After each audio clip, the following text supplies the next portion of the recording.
Hi guys, ഇന്ന് ഇന്ത്യയും ബംഗ്ലാദേശുമായിട്ടുള്ള ഏറ്റവും വലിയൊരു അപ്ഡേറ്റ് ആണ് നോക്കാൻ പോകുന്നത്. രണ്ട് കാര്യങ്ങളാണ് നമ്മൾ ചർച്ച ചെയ്യപ്പെടാൻ പോകുന്നത്. ഒന്നാമത്തെ എന്താണെന്ന് വെച്ചാൽ ഇപ്പോൾ ഇന്ത്യയും ബംഗ്ലാദേശുമായിട്ട് അതിർത്തിയിൽ ഒരു വലിയൊരു പ്രശ്നമുണ്ടായിരിക്കുന്നു.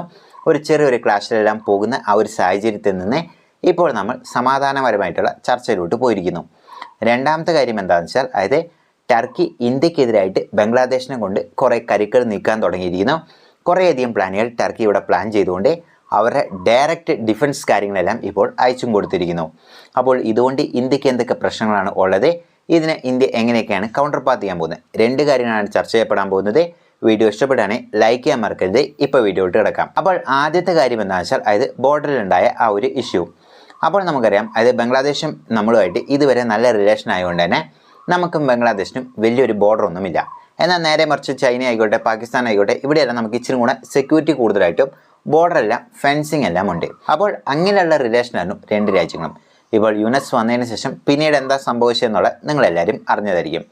ഇപ്പോൾ എന്താണെന്ന് വെച്ചാൽ അവിടെ കൂടുതലായിട്ടും തീവ്രവാദികളെല്ലാം അഴിച്ചുവിടുന്നു. ഇന്ത്യക്കെതിരായിട്ടുള്ള കുറേയധികം സമരങ്ങളും ഇന്ത്യനെ എങ്ങനെയും ഞങ്ങൾ ഇന്ത്യനെ പിടിച്ചെടുക്കും എന്ന് പറയുന്ന തീവ്രവാദികളെല്ലാം അവിടെ ഉയർന്നു വരാൻ തുടങ്ങി. അപ്പോൾ നമ്മൾ ഇതുവരെ ബംഗ്ലാദേശിനെ വിശ്വസിച്ച പോലെ ഇനിയും വിശ്വസിക്കാൻ പറ്റില്ല. ഒരു തീവ്രവാദി രാജ്യമായി മാറിക്കൊണ്ടിരിക്കുക. ഇനിയും നമ്മൾ പഴയ പോലെ വിശ്വസിച്ചുകൊണ്ടിരുന്ന നമുക്ക് പണ്ടുണ്ടായിരുന്ന അതേ അനുഭവങ്ങൾ വീണ്ടും ഉണ്ടാകും എന്നുള്ളൊരു പേടി ഉണ്ടാകും. അല്ലെങ്കിൽ അതിനൊരു പ്രിക്കോഷൻസ് ആയിട്ട് നമ്മൾ ഇപ്പോൾ എന്താ ചെയ്യുന്നതെന്ന് വെച്ചാൽ ഈ രണ്ട് ബോർഡറുകളിലും കംപ്ലീറ്റ് ആയിട്ടും ഫെൻസിങ് ആണ് നമ്മൾ നിർമ്മിക്കാൻ പോകുന്നത്. അപ്പോൾ ഇതിനായിട്ട് നമ്മൾ കൂടുതലായിട്ടും ആർഗ്യുമെൻ്റ് ഒന്നുമില്ലാതെ പെട്ടെന്ന് തന്നെ ഫെൻസിങ് സ്റ്റാർട്ട് ചെയ്യാനും തുടങ്ങി. അപ്പോൾ ഇങ്ങനെ ഫെൻസിങ് നിർമ്മിക്കുമ്പോൾ രണ്ട് രാജ്യം ഇപ്പോൾ ഏത് രണ്ട് രാജ്യങ്ങളാണെങ്കിലും ചുറ്റും ഉള്ള രാജ്യങ്ങൾ ഒരു നിയമമുണ്ട്. നിയമം എന്ന് പറയുന്നതിനെക്കാട്ടിലും ഒരു റൂള് പോലെ നമ്മളത് ഫോളോ ചെയ്യുന്നതാണ്. ഇപ്പോൾ ഫെൻസിങ് നിർമ്മിക്കുകയാണെങ്കിൽ അതിൻ്റെ നടുക്ക് കുറച്ച് സ്ഥലങ്ങൾ നമ്മൾ വിട്ടുവെക്കും. അതിനെ നോ മാൻ ലാൻഡ് എന്നാണ് പറയുന്നത്. ഇപ്പോൾ ഇന്ത്യ ബംഗ്ലാദേശ് ആണെങ്കിൽ ആ സ്ഥലം ഇന്ത്യക്കും അവകാശപ്പെട്ടതല്ല, ബംഗ്ലാദേശിനും അവകാശപ്പെട്ടതല്ല. അങ്ങനെ ഒരു സ്ഥലമുണ്ടാവും. അപ്പോൾ ഇങ്ങനെ ഈ ഫെൻസിങ് നിർമ്മിക്കുന്നതുകൊണ്ട് തന്നെ ഇവിടെ ബംഗ്ലാദേശുകാരാണ് ഏറ്റവും കൂടുതൽ കുടുങ്ങുന്നത്. അതെങ്ങനെയാണെന്ന് വെച്ചാൽ കുറേ ബംഗ്ലാദേശികൾ ട്രീറ്റ്മെൻറ്റിലായിക്കോട്ടെ ഇന്ത്യയിലോട്ട് വരുന്നുണ്ട്. അതുപോലെ തന്നെ പണിയില്ലാണ്ട് ഇന്ത്യയിലോട്ട് വരുന്നുണ്ട്.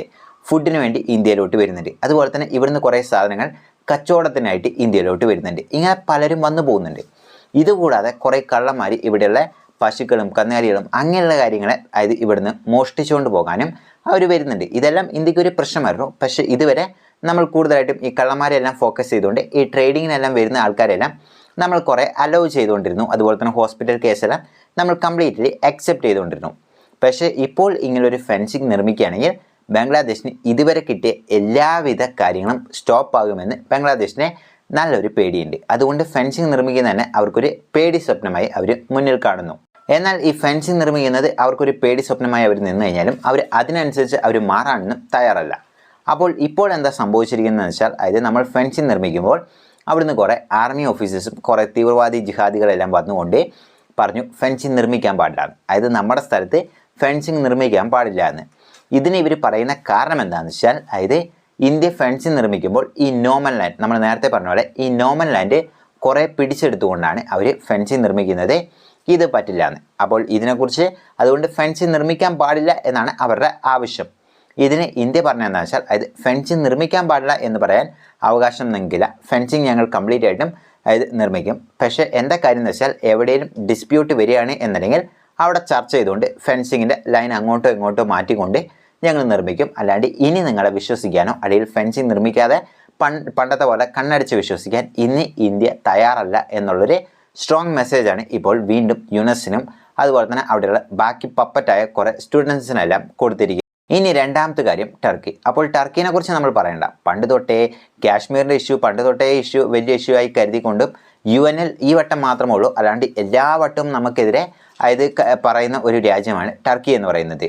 ഈ ടർക്കി എന്ന് പറയുന്ന രാജ്യത്തിനെ കുറിച്ച് പറയുമ്പോൾ തന്നെ അവിടെ പ്രത്യേകത എന്താ വെച്ചാൽ ലോകം മൊത്തം ഖലീഫറ്റ് ഭരണം കൊണ്ടുവരികയും അതുപോലെ തന്നെ ഖിലാഫറ്റ് ഭരണം എല്ലാം കൊണ്ടുവന്നുകൊണ്ട് ടർക്കി ആയിരിക്കും അവിടുത്തെ രാജാവ്. അതുപോലെ തന്നെ ലോകം മൊത്തം ഈ ഖിലാഫറ്റ് നിയമപ്രകാരമായിരിക്കും നടക്കാൻ പോകുന്നത് എന്നൊക്കെ പറഞ്ഞുകൊണ്ട് ഒരു വ്യാമോഹം കാണുന്ന കുറേ ജനങ്ങളും അതുപോലെ തന്നെ ഒരു ഭരണാധികാരിയുള്ള ഒരു ഡമ്മി രാജ്യമാണ് ഉള്ളത്. ആരും തന്നെ വലിയ വില വെക്കാറൊന്നുമില്ല.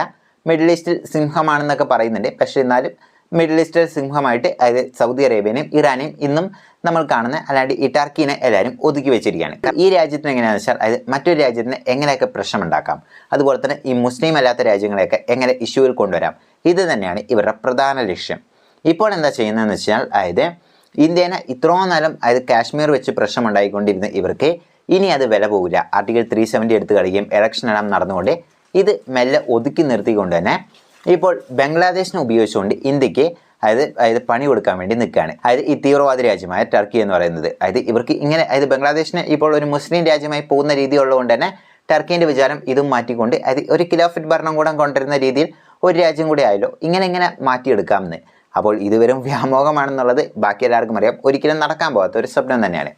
അപ്പോൾ അങ്ങനെ നിൽക്കുമ്പോഴാണ് ഇപ്പോൾ ഇവർ പ്രധാനമായിട്ടും കഴിഞ്ഞ കുറച്ച് മാസങ്ങൾക്ക് മുമ്പ് ഡ്രോണുകൾ ബംഗ്ലാദേശിന് സപ്ലൈ ചെയ്തു. അതായത് അതിൽ ഒരു 6 ഡ്രോണോളം ഫംഗ്ഷനിങ് ആയിരുന്നു. യുനെസ് വന്നതും പെട്ടെന്ന് തന്നെ ഇത് കംപ്ലീറ്റ് ആയിട്ടും നമ്മുടെ അതായത് ബോർഡർ സ്റ്റേറ്റിലെല്ലാം തന്നെ ഇത് സർവൈലൻസിന് വേണ്ടി ഇത് പറപ്പിക്കാൻ തുടങ്ങി. ഇത് കണ്ട് ഇന്ത്യയും വെറുതെ നിന്നില്ല, ആൻറ്റി ഡ്രോൺ സിസ്റ്റം കംപ്ലീറ്റ് ആയിട്ടും ബോർഡർ സ്റ്റേറ്റിൽ ഇൻസ്റ്റാൾ ചെയ്യാൻ പറഞ്ഞു. ഇതുകൊണ്ടെന്നാണ് ഡ്രോണുകൾ നഷ്ടപ്പെടും എന്ന് പറഞ്ഞുകൊണ്ട് 2-3 ദിവസം കൊണ്ട് ആ ഡ്രോണുകളെല്ലാം തന്നെ അടച്ച് പെട്ടിയിലാക്കി അവർ തിരിച്ചു കൊണ്ടുപോവുകയും ചെയ്തു. ഇപ്പോൾ എന്താ ടർക്കി ചെയ്യുന്നതെന്ന് വെച്ചാൽ അതായത് ഈ ഡ്രോണുകൾ കൊടുത്തല്ലോ, ഇതേപോലെ തന്നെ ബംഗ്ലാദേശിന് ഒരു 12 ടാങ്കുകളും കൂടെ കൊടുക്കുകയാണ്. അപ്പോൾ ഈ ടാങ്കുകൾ കൊണ്ട് കാര്യമുണ്ടോ എന്ന് വെച്ചാൽ അത് പ്രത്യേകിച്ച് ഒരു കാര്യവുമില്ല. കാരണം ടർക്കിയിലെ ആ ഒരു സിറ്റുവേഷനിലാണ് ആ ഒരു ലൈറ്റ് ടാങ്കുകൾ ഉപയോഗിക്കാൻ പറ്റുള്ളൂ. പക്ഷേ ബംഗ്ലാദേശും ഇന്ത്യയിലുള്ള അതായത് ഇവിടെയുള്ള ടെറൈൻ മൗണ്ടൈൻ ഇതെല്ലാം ഉള്ളതുകൊണ്ട് തന്നെ ഇവിടെ അതായത് ആ ടാങ്കുകൾ കൊണ്ട് വലിയ പ്രവർത്തനമല്ല എങ്കിലും കൊടുക്കുന്നു.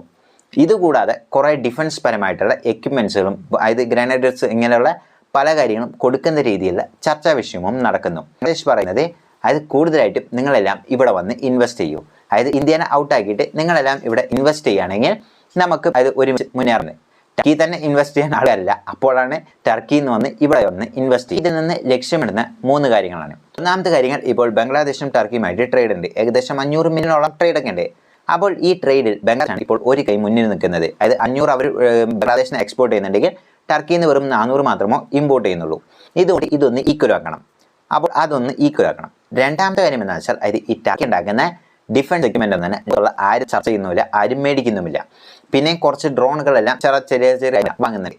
അപ്പോൾ ആ ഡ്രോണുകൾ തന്നെ അല്ലെങ്കിൽ ആ എക്യുപ്മെൻറ്റുകളെല്ലാം ഏതെങ്കിലും ഒരു അടിമേനെ വെടിച്ചു കൂട്ടുകൊണ്ട് അല്ലെങ്കിൽ ഈ പാകിസ്ഥാനെ പോലെ അത് കൂടുതലും കാശ് കൊടുക്കാൻ പറ്റാത്ത ആ രാജ്യങ്ങളെല്ലാം കണ്ടുപിടിച്ചുകൊണ്ട് ഇവർ കുറച്ച് ഡിസ്കൗണ്ട് റേറ്റിന് കൊടുത്തുകൊണ്ട് ഇവരുടെ ആ സാധനങ്ങളെല്ലാം വിറ്റുവയ്ക്കണം. ഇത് രണ്ടാമത്തെ കാര്യം. മൂന്നാമത്തെ എന്ന് വെച്ചാൽ ഇതിൽ നിന്ന് ഇന്ത്യനെ ഒന്ന് ചൊറിയാൻ പറ്റും. ഈ 3 കാര്യങ്ങൾ ലക്ഷ്യമിട്ടുകൊണ്ടാണ് ഇവർ പോകുന്നത്. പക്ഷേ ഇതിൽ പ്രത്യേകം ശ്രദ്ധിക്കേണ്ട കാര്യം എന്താ വെച്ചാൽ ടർക്കി ഇങ്ങനെ വർഷങ്ങളോളം പറയുന്നതാണ്, ഇതുവരെ ഇന്ത്യനെ അവർക്ക് ഒന്നും ചെയ്യാൻ പറ്റില്ല. UN-ൽ എപ്പോഴും അലറി വിളിക്കുന്ന എർഡഗൻ ഒരു പ്രത്യേക കാര്യം ശ്രദ്ധിക്കേണ്ടത്, അതായത് എർഡഗൻ്റെ അടുത്തുള്ള ഏത് എക്യുപ്മെൻറ്റും നമ്മൾ അതിൻ്റെ അടുത്ത് ഒരു 2-3 ഇരട്ടി അഡ്വാൻസ്ഡ് ആയ എക്യുപ്മെൻറ്റുകളെല്ലാം ഇന്ന് നമ്മൾ അതായത് സ്വന്തമായി നിർമ്മിക്കുന്നുണ്ട്. ഇല്ലാത്ത കാര്യങ്ങൾ നമ്മൾ ഇന്ത്യൻ്റെ അടുത്തുനിന്നും റഷ്യൻ്റെ അടുത്തുനിന്നും ഇസ്രായേലിൻ്റെ അടുത്തുനിന്നും അതുപോലെ തന്നെ ഫ്രാൻസിൻ്റെ അടുത്തുനിന്നും അങ്ങനെ എല്ലാ രാജ്യത്തു നിന്നും ഇമ്പോർട്ട് ചെയ്യുന്നുണ്ട്.